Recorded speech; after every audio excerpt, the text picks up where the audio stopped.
बहुत ही powerful technique जिसको मैं खुद अपनी डेली लाइफ में यूज़ करता हूँ। इसके करके ही मुझे IIT, JEE और नीट जैसे एग्ज़ाम का पूरा सिलेबस अच्छे से टिप्स पे माइंड में याद है। पहली बात तो आप दिमाग से लड़ते बहुत हो। Our brain has evolved to discard information that it thinks has no relevance. Mind, IQ level, problem solving, याददाश्त, ये सारी चीजें क्या होती हैं, IQ पर डिपेंड करती है।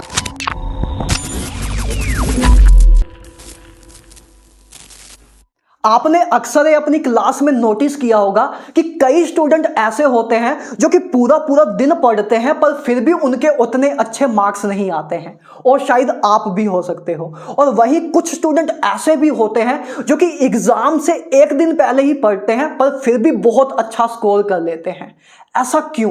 जब आप इसको बैठ कर डीपली एनालाइज करोगे ना तो आपको एक ही रीजन निकल के आएगा, वो है अच्छी मेमोरी पावर। और आज इस वीडियो में मैं आपको ऐसी 5 साइंटिफिकली प्रूवन मेमोरी इनहेंस करने की टेक्निक्स बताऊंगा जो कि मैं अपने हजारों स्टूडेंट पे एक्सपेरिमेंट करके उनको IIT, JEE और नीट जैसे इंडिया के 2 सबसे टफेस्ट एग्जाम को क्रैक करने में और बोर्ड एग्जाम में 95% से ज्यादा मार्क्स स्कोर करने में हेल्प की थी। तो 5 टेक्निक्स बताऊंगा, इनको ध्यान से फॉलो करना। रोज 5-10 मिनट भी करोगे तो आप देखोगे कुछ दिन के अंदर ही आपकी मेमोरी पावर बहुत ज्यादा इंक्रीज हो गई है। स्टार्ट करें तो टेक्निक नंबर 1 की बात करते हैं। टेक्निक नंबर 1 को सर बोलते हैं स्ट्रूप टेस्ट। एक ऐसा साइंटिफिकली प्रूवन टेस्ट है जिससे आपकी मेमोरी पावर बहुत इंक्रीज होती है। देखते हैं पहली बात कि ये टेस्ट होता क्या है भैया। देखो यार, जैसे आपको दिख रहा होगा कि मैंने कुछ कलर के नेम्स लिखे हैं कि जैसे येलो लिखा है, ब्लू लिखा है, ऑरेंज लिखा है, लेकिन आप ध्यान से देखोगे तो मैंने हर एक वर्ड को डिफरेंट कलर में लिखा है कि जैसे मैंने येलो को लिखा है ग्रीन में। तो आपको क्या करना है, इस टेबल में जो भी जितने भी कलर्स लिखे हैं आपको वर्ड रीड नहीं करने हैं, आपको वो वर्ड किस कलर में लिखा हुआ है ये रीड करना है। जैसे कि आपको रीड करना है ग्रीन, फिर रीड करना है आपको रेड, फिर आपको रीड करना है ब्लू, है ना। ऑरेंज नहीं, इसको ऑरेंज नहीं रीड करना है, इसको ब्लू रीड करना है। समझ रहे हो क्या है टेस्ट? समझ रहे हो? आपको क्या करना है सर कि जितने भी वर्ड्स इसमें लिखे हैं उसको आप वो किस कलर में लिखे हुए हैं वो आपको रीड करना है। वीडियो को पॉज करो और एक बार ट्राई करके देखो कि कितने वर्ड्स आप अच्छे से बोल पा रहे हो। आप कहीं ना कहीं जरूर अटकोगे। मुझे कमेंट सेक्शन में बताना कि किस वर्ड पे जाके आप अटके। आपको याद रखना है कि आपको वर्ड नहीं बोलना है, वो वर्ड किस कलर में लिखा हुआ है वो बोलना है। इससे होगा क्या, इस टेस्ट से यार ऐसा होता है कि जो आपकी वर्किंग मेमोरी होती है ना, मतलब वो मेमोरी जो काम करती है, आपकी वर्किंग मेमोरी इस टेस्ट से ट्रेन होती है। जितनी ज्यादा वर्किंग मेमोरी आपकी ट्रेन होगी उतनी आपकी मेमोरी बेटर परफॉर्म कर पाएगी जब उसकी रिक्वायरमेंट होगी। तो इस टेस्ट को यार रोज आपको जब भी आप फ्री टाइम आपको मिले, डेली जब भी आप बोर हो तो 5-10 मिनट के लिए इस एक्सरसाइज को आपको डेली करना है। मैं इस वीडियो के डिस्क्रिप्शन में आपको इसका लिंक दे दूंगा, इसको आप डाउनलोड करके चाहे प्रिंट आउट निकलवा देना। ठीक बात है। तो इस टेस्ट को यार आपको रोज देना है 5 से 10 मिनट। जब भी आप कभी एग्जाम अपने स्टडी से बोर हो रहे होगे तो 5-10 मिनट के लिए इसको खेल लेना। ठीक है, इससे आपकी मेमोरी पावर बहुत इंक्रीज होगी। क्लियर है? चलो अब एक एक्टिविटी करते हैं, करोगे मेरे साथ? 5 सेकंड की एक एक्टिविटी है, उसको आपको जो मैं बोलूंगा आपको वही करना है। ठीक है, 5 सेकंड की बात है बस। रेडी हो? चलो तो चलो अपने नेक को ऐसे टच करो, अपने नेक को ऐसे टच करो, करो जल्दी करो, अपने नेक को ऐसे टच करो। अब आप में से 95% से ज्यादा लोगों ने अपने नोज को टच किया होगा, लेकिन मैंने बोला था अपने नेक को टच करने को, अपनी गर्दन को टच करने को। ऐसा क्यों? क्योंकि जो आपका माइंड है, जो आपका भेजा है, वो आपको सुनने से बेटर और सुनने से ज्यादा या लिखने से ज्यादा या रीड करने से ज्यादा एक चीज में इंटरेस्टेड होता है जिसको बोलते हैं देखना। और इधर से ही आपकी दूसरी टेक्निक शुरू होती है, विजुअलाइजेशन। एक बहुत ही पावरफुल टेक्निक जिसको मैं खुद अपनी डेली लाइफ में यूज करता हूं। इसके करके ही मुझे IIT, JEE और नीट जैसे एग्जाम का पूरा सिलेबस अच्छे से टिप्स पे माइंड में याद है, पूरा का पूरा, जो कि इंडिया के 2 सबसे टफेस्ट एग्जाम है। तो ये टेक्निक तो मैंने खुद ने अप्लाई करके देखी हुई है, इससे बहुत फायदा मिलता है। विजुअलाइजेशन, इसको साइंटिफिकली टर्म में ड्यूअल कोडिंग थ्योरी भी बोलते हैं। ड्यूअल कोडिंग थ्योरी क्या होता है विजुअलाइजेशन? कि यार जो भी आपकी चीजें बुक्स में लिखी हुई है ना, जो भी आपके बुक में लिखा हुआ है उसको आपको विजुलाइज करना स्टार्ट करना है। जस्ट मैं एक एग्जांपल से आपको दिखा रहा हूँ कि जैसे मान लो आप बायोलॉजी पढ़ रहे हो, आप हो सकता है आप हिस्ट्री के स्टूडेंट हो, आप फिजिक्स पढ़ रहे हो, केमिस्ट्री पढ़ रहे हो, मैं बस एक एग्जांपल से आपको दिखा रहा हूँ, आपको बायोलॉजी नहीं भी आती तब भी कोई मतलब नहीं है। देखो जैसे मान लो आप डीएनए के बारे में पढ़ रहे हो, तो जब आपके सामने बुक में डीएनए वाला पैराग्राफ आया ना, तो जैसे डीएनए आप पढ़ना स्टार्ट कर रहे हो तो आपके माइंड में एक विजुअल इमेज बननी चाहिए। ये आपको पहले स्टार्टिंग में आपको प्रैक्टिस करनी पड़ेगी, धीरे धीरे अपने माइंड को ट्रेन करना पड़ेगा कि जब भी मैं कोई चीज़ पढ़ूंगा उसको इमेजिन भी, उसको विजुलाइज भी करूंगा। तो जब जैसे आप मान लो आपके सामने डीएनए का पैराग्राफ आया, तो उस डीएनए के पैराग्राफ को जब आपने पढ़ना शुरू जस्ट किया तो उससे पहले ही आपने डीएनए की इमेज अपने माइंड में बना ली। अब जैसे जैसे पैराग्राफ आगे जा रहा है ना, वैसे वैसे आप अपनी जो माइंड में आपने इमेज बनाई थी उसमें वो मूवमेंट आप करते जाओगे कि जैसे पैराग्राफ कुछ बोल रहा होगा वही चीज़ आप अपने उस इमेज में मूवमेंट करते जाओगे। ऐसा क्या होगा कि जब आपका पूरा पैरा खत्म होगा ना, तो आपके माइंड में एक मूवी बन चुकी होगी। और मूवी बनने का फायदा बताऊं क्या होता है। देखो जब तक आप रीड कर रहे हो कि बस आप रीड कर रहे हो, सोचो कि आपके माइंड में डाटा स्टोर हो जाएगा। आप अभी तक ऐसी स्टडी करते आए हो कि आप रीड करते हो, याद करने की कोशिश करते हो, सोचो कि डाटा रिस्टोर हो जाए, अच्छे से स्टोर हो जाए, लेकिन कुछ टाइम बाद भूल जाते हो। ऐसा क्यों होता है? क्योंकि जब आप रीड करके डाटा स्टोर कर रहे होते हो ना, तो उसमें कोई आपने इमोशंस नहीं रखा। लेकिन जब आप पैराग्राफ को रीड कर रहे हो, साथ साथ में आपके माइंड में एनिमेशन खुद बनते जा रही है कि अच्छा पहली लाइन में डीएनए में ए हुआ, दूसरी लाइन में ए, उस अकॉर्डिंग आपकी जो इमेज है वो एनिमेशन में माइंड में ही कन्वर्ट होते जा रही है। तो इससे क्या होगा, आपके पास एक एनिमेशन आपका माइंड खुद बना देगा। और जब ये एनिमेशन बन जाएगी ना, तो उससे आपके पास उस टॉपिक का इमोशन आ जाएगा। क्योंकि कोई भी चीज़ का आप विजुअल देखते हो ना, कोई भी चीज़ को आप देखते हो तो उसका आप इमोशन अपने अंदर खींच लेते हो। तो विजुअलाइजेशन वो इमोशन देगी। तो जब आपके अंदर हर एक सब्जेक्ट का, हर एक टॉपिक का इमोशन आ जाएगा ना, तो उस इमोशन को भूलना बहुत मुश्किल होता है माइंड के लिए। तो हर एक सब्जेक्ट, इसीलिए बोलते हैं कि सब्जेक्ट में फील जब तक ना आए ना तब तक मजा नहीं आता। ऐसा टीचर्स, अच्छे टीचर्स इसलिए बोलते हैं क्योंकि जब आपको फील आ जाता है ना, तो उसके बाद आपके लिए याद करना बहुत ईजी होता है। और एक काम विजुअलाइजेशन से ही होगा। विजुअलाइजेशन करना स्टार्ट करो। स्टार्टिंग के 3-4 दिन आपको लगेगा कि यार टाइम ज़्यादा लग रहा है, लेकिन आपको ये भी महसूस होगा कि समझ भी ज़्यादा आ रहा है, याद भी ज़्यादा हो रहा है। जब 5-6 दिन 10 दिन निकलेंगे तो उसके बाद आपकी विजुअलाइजेशन पावर इन्हेंस हो जाएगी।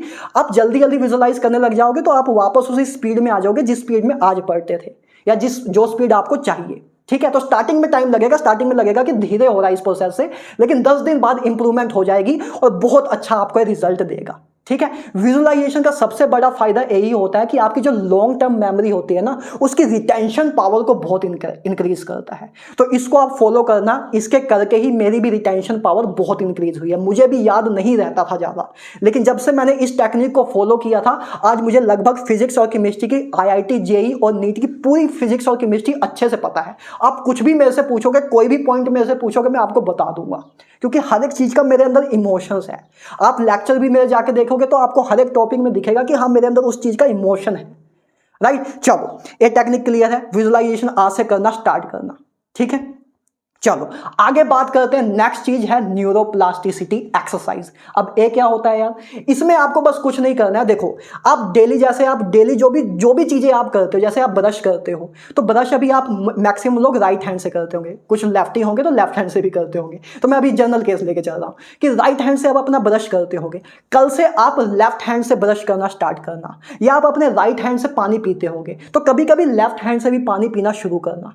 इन सबसे क्या होगा भैया, इन सबसे ना यार आपके माइंड को लगेगा कि भाई ये बंदा कुछ अलग कर रहा है। अब पहले राइट हैंड से करता, अब आपके माइंड को सिग्नल जाएगा। जब आप रोज सालों से राइट हैंड से ब्रश करते आ रहे हो और अचानक ही कल आप लेफ्ट हैंड से ब्रश करोगे ना, तो आपके माइंड को ये सिग्नल जाएगा कि भाई ये बंदा कुछ अलग कर रहा है आज।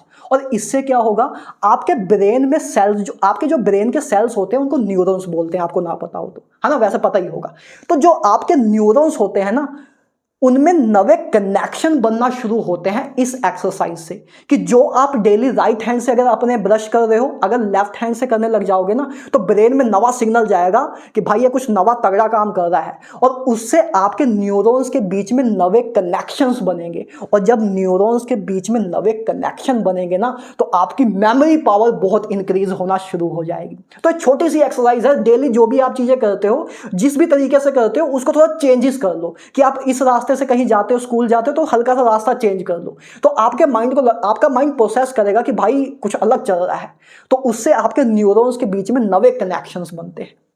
क्लियर है बात? चलो, तो ये न्यूरोप्लास्टिसिटी एक्सरसाइज तो डेली आप अपने लाइफ में कर सकते हो। कुछ नहीं तो ब्रश करने में चेंजेस करके देख लेना, और अपना पानी पीने का जो गिलास उठाते हो उसको लेफ्ट हैंड से उठाना देख लेना, उससे ही आपको इंप्रूवमेंट दिखने लग जाएगी 5-10 दिन के अंदर ही। ठीक है, चलो नेक्स्ट चीज है, नेक्स्ट टेक्निक है टीच यूर सेल्फ, जिसको साइंटिफिकली टर्म में बोला जाता है फिनमैन टेक्निक।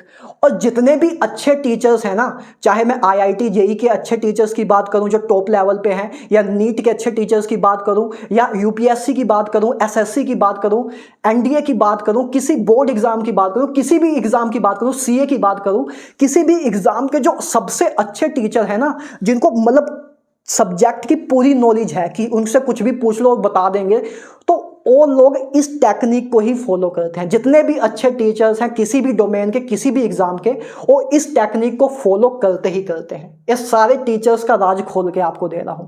अपने आप को पढ़ाना शुरू करो। इस टेक्निक को फिनमैन टेक्निक बोलते हैं, साइंटिफिकली प्रूवन टेक्निक है। इससे क्या होगा कि जब आप अपने आप को ही पढ़ाना शुरू करोगे ना, कि आप अपने आप को ही पढ़ा रहे हो, जैसे अभी तक तो आप बस पढ़ रहे हो कि अच्छा आपने बुक ली, बुक से रीड करना शुरू किया और सोचो कि अच्छा ठीक है, अच्छा इसमें ऐसा हुआ ऐसा हुआ, ऐसे आप समझ रहे हो कि ठीक है बस पढ़ रहे हो और सोच रहे हो कि डाटा स्टोर हो जाएगा, लेकिन वैसे स्टोर ज़्यादा अच्छे से होगा नहीं। लेकिन जब आप पढ़ने के बाद, उसके बाद जब एक बार आपने पढ़ लिया कि अच्छा ऐसा है, उसके बाद वापस अपने आप को समझाने लग जाओ ना कि भाई देख इसमें ऐसा था कि पहले ए हुआ, फिर ए हुआ, फिर ए हुआ। तो जब ए आप करने लग जाओगे ना, कि खुद को समझाने लग जाओगे, इससे ए होगा कि आपके ब्रेन के मल्टीपल एरियाज ना एक साथ एक्टिवेट होते हैं। और जब आपके मल्टीपल एरियाज एक साथ एक्टिवेट होते हैं तो आपकी मेमोरी परफॉर्मेंस इंक्रीज करने में वो बहुत मदद करते हैं। एक टेक्निक को तो आप डेफिनेटली फॉलो करना। अगर आप स्टूडेंट हो, अगर आप एकेडमिक बुक्स को अच्छे से याद करना चाहते हो, तो टीच यूर सेल्फ और ए वाली विजुअलाइजेशन, ये दो तो आपके लिए बहुत हेल्पफुल साबित होंगी। ये आपको पूरी बुक चाट के दे देंगी, आपके माइंड में सारा कुछ समा जाएगा। ठीक है, चलो ये आपकी थी चौथी टेक्निक। पांचवी टेक्निक की बात करें तो पांचवी है आपकी मेमोरी फूड्स। देखो साइंटिफिकली प्रूवन है कि कुछ ऐसे फूड होते हैं, कुछ ऐसे खाने वाली चीजें होती हैं जो कि आपकी मेमोरी पावर इंक्रीज करती हैं। जैसे कि वॉलनट यानी कि अखरोट, या जो कि ओमेगा 3 एसिड देते हैं, है ना। जैसे फिश भी होता है, कोई अगर नॉन वेज खाता है तो फिश भी, या वॉलनट हो गया, ये सारे आपके ओमेगा 3 देते हैं, जो कि ओमेगा 3 एसिड देते हैं, जो कि आपके ब्रेन के लिए बहुत अच्छा होता है। जैसे बेरीज हो गया, है ना, डार्क चॉकलेट हो गया, ये सारे आपके एंटीऑक्सीडेंट होते हैं जो कि ब्रेन के लिए बहुत हेल्पफुल होते हैं, ब्रेन को बहुत नरिश करते हैं, है ना। आपको पता है कि आपके जो ब्रेन है उसमें ब्रेन सेल जो है न्यूरॉन से मिलके बने होते हैं। न्यूरॉन्स क्या होते हैं, ये समझो कि ब्रेन सेल्स हैं, अगर जिसको बायोलॉजी बिल्कुल भी नहीं पता, घंटा भी नहीं पता, तो न्यूरॉन्स क्या होते हैं, ब्रेन्स के सेल होते हैं। अब एक ब्रेन के सेल से दूसरे ब्रेन के सेल में जो सिग्नल जाता है, वो जितना तेजी से सिग्नल जाएगा उतना ही आपका दिमाग ज्यादा तेजी से काम करेगा। मान लो ये पहला आपका ब्रेन सेल है, ये दूसरा ब्रेन सेल है, मतलब ये पहला न्यूरॉन है, दूसरा न्यूरॉन है। तो एक न्यूरॉन से दूसरे न्यूरॉन, यानी कि एक ब्रेन सेल से दूसरे ब्रेन सेल पे जितना तेजी से सिग्नल जाएगा उतना तेज आपका दिमाग होगा, राइट। और ये जो सिग्नल एक जगह से दूसरी, एक सेल से दूसरे सेल में जाता है, ये कुछ केमिकल सब्सटेंस के थ्रू जाता है जिसको बोलते हैं न्यूरॉन ट्रांसमीटर। मैं ज़्यादा डिटेल में नहीं जा रहा हूँ क्योंकि काफ़ी लोगों को बायो नहीं आती होगी। उसको बोलते हैं न्यूरॉन ट्रांसमीटर। मतलब ये समझो कि एक सेल से दूसरे सेल से, एक सेल से दूसरे सेल को, ब्रेन सेल को जो सिग्नल भेजता है, उस केमिकल सब्सटेंस को बोलते हैं न्यूरॉन ट्रांसमीटर। और वो न्यूरॉन ट्रांसमीटर जितनी तेज एक सेल से दूसरे सेल में भागेंगे उतने ही ज़्यादा आपका दिमाग तेज होगा, राइट। और ये न्यूरॉन ट्रांसमीटर को ही तेज करने में, उनकी एफिशिएंसी बढ़ाने में ये सारे फूड्स यूज होते हैं। तो आप ये सारे फूड्स अपने डेली लाइफ में डाल सकते हो, जैसे बादाम खाना, वॉलनट्स हो गया, अखरोट हो गया, है ना, बेरीज होगी, या ग्रीन वेजिटेबल ब्रोकली होगी, डार्क चॉकलेट हो गया, ये सारे, या कॉफी दिन में 1-2 बार, ये सारे आपके एंटीऑक्सीडेंट होते हैं, ओमेगा 3 विटामिन, ये सारी चीजें देते हैं जो कि आपके ब्रेन को नरिश करते हैं। और आपका जब ब्रेन, मतलब ये बेसिकली आपके ब्रेन को हेल्दी बनाते हैं। तो जब आपका ब्रेन हेल्दी रहेगा तो ऑटोमेटिकली आपकी मेमोरी पावर इंक्रीज होगी। ठीक है, ये आपकी 5 टेक्निक्स थी। अब जाते जाते एक लास्ट एक्टिविटी और करके जाते हैं, एक ब्रेन एक्सरसाइज और करके जाते हैं, देखते हैं कि कितने लोग इसको अच्छे से करते हैं। आप सबको कमेंट सेक्शन में अपना नाम लिखना है। भैया ये कैसी एक्सरसाइज हुई?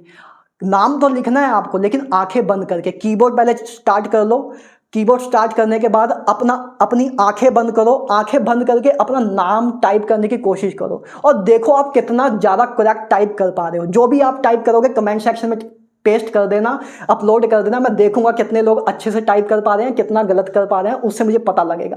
तो कमेंट सेक्शन में अपना नाम टाइप करो, लेकिन आंखें बंद करके। देखते हैं कौन कितना अच्छे से टाइप कर पाता है। ठीक है, तो दैट्स ऑल अबाउट टुडे। ये 5 टेक्निक्स को आप फॉलो करना यार, प्रूवन टेक्निक्स हैं, इनसे डेफिनेटली आपको हेल्प मिलेगी। 1 महीने बाद ही आपको डिफरेंस दिखने लग जाएगा। ठीक है, सारी की सारी साइंटिफिकली फैक्ट के अकॉर्डिंग थ्योरीज हैं, सारी प्रूवन थ्योरीज हैं। ठीक है, सारी रिसर्च होके आई हुई थ्योरी है। ठीक है, तो ये आज के लिए तो नहीं यार, मिलते हैं नेक्स्ट वीडियो में। आज के लिए अलविदा।